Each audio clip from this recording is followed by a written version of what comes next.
साल 2019 के विधानसभा चुनाव में हरियाणा की जेजेपी पार्टी 10 सीटों के साथ किंग मेकर की भूमिका में थी, क्योंकि 40 सीटें आई थी बीजेपी को, जो बहुमत के जादुई आंकड़े से कम। इसके अलावा कांग्रेस पार्टी भी बेहतर स्थिति में थी, लेकिन जादुई आंकड़ा कांग्रेस पार्टी के पास भी नहीं था। फिर किंग मेकर की भूमिका में आई जेजेपी पार्टी और 10 विधायकों के साथ वो बीजेपी के साथ सरकार में थे। लेकिन अभी नौबत ये आ गई है कि पार्टी में टूट की स्थिति ये हो गई है कि महज 10 में से 3 विधायक ही बचे हैं, जिसमें से 2 तो पारिवारिक सदस्य के, चौटाला परिवार के। अब सवाल ये उठ रहा है कि आखिर ये टूट फूट की स्थिति क्यों है। आनन फानन में चुनाव की तारीखों के ऐलान के साथ ही 4 विधायकों ने इस्तीफे की पेशकश कर दी और उसके बाद अवसरवादी बताया है इन नेताओं को दिग्विजय चौटाला ने। हरियाणा में चुनावी माहौल है, तमाम पार्टियां कोशिश ये कर रही है कि 2019 के चुनाव में जिनको झटका लगा है वो अपना परफॉर्मेंस इस बार सुधारें। लेकिन जेजेपी 2019 की तुलना में अब तो ऐसी स्थिति में पहुंच गई कि वहां से उसको 10 सीटों तक जाने में भी बहुत मुश्किलें आने वाली है। हालांकि ऐसा नहीं है कि बीजेपी बहुत कंफर्टेबल स्थिति में है। 2024 लोकसभा चुनाव ही याद कर लीजिए, जब आनन फानन में अपने सीएम के चेहरे को बदल देना पड़ा। हालांकि इस वक्त बहुत सारी दलीलें दी गई, लेकिन वहां पे सबसे महत्वपूर्ण यही था कि चेहरे को लेकर लड़ाई इस तरीके से छिड़ी थी।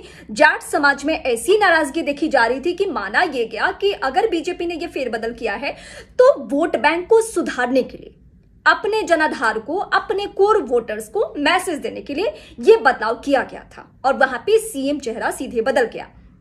लेकिन जेजेपी क्या करने वाली है? जेजेपी के पास अब क्या विकल्प बचा है? दिग्विजय चौटाला किस तरीके से अपने पारिवारिक विरासत को, यानी जो सियासी विरासत है, उसे संभाल रहे हैं? वो कैसे इस चुनावी माहौल में आगे बढ़ेंगे? वो कौन कौन से चेहरे होंगे जो जिताऊ कैंडिडेट साबित होंगे? इस तरीके से साथ छोड़ने का मतलब क्या है? क्या ये मैसेज चला गया है कि अगर दोबारा सरकार बीजेपी की ही बनती है तो शायद इन चेहरों को प्रमुखता नहीं मिलेगी, या जेजेपी के साथ फिर गठबंधन ही होने जा रहा है? क्या ये मैसेज जा चुका है, या बीजेपी ने इस तरीके से कदम उठाया है जिससे ये बारी बारी से चेहरे जेजेपी को छोड़कर जाते जा रहे हैं?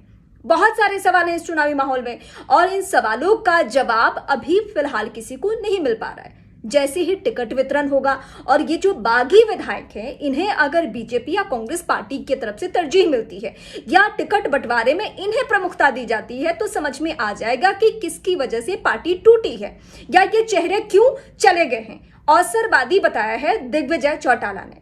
क्या वाकई अवसरवादी ही है ये नेता या इसके पीछे कुछ और वजह है? जो भी हो, लेकिन इस वक्त जेजेपी को बहुत बड़ा झटका आप कह सकते हैं।